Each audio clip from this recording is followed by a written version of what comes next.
Alam niyo, isang nakikita ko pa dito, yung pagkakaroon ng focus para sa assistance na ibibigay natin sa mga magsasaka at mangingisda.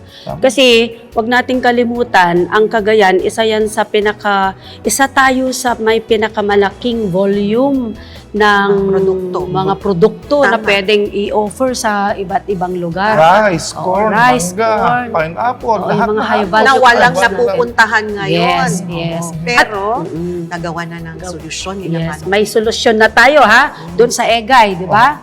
Yung plataforma pa lang na yan, meron na tayong paraan para makita talaga kung ano yung mga programa, yung modernisasyon ng teknolohiya para sa mga magsasaka. Pero hindi lang to puro salita. Kasi ang alam ko, sa ngayon, si Maru Benny at si Manong Egay ay nag-uusap na po, di ba? Oo, meron tayong inumpisa na yung windmill project.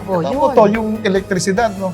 Pag maganda elektrisidad natin, ay napakadali na pumasok ang mga factory. Tama. At bababa pa yung ating bill ng kuryente. Yan ang kagandahan ng United na iisa na magkakasama.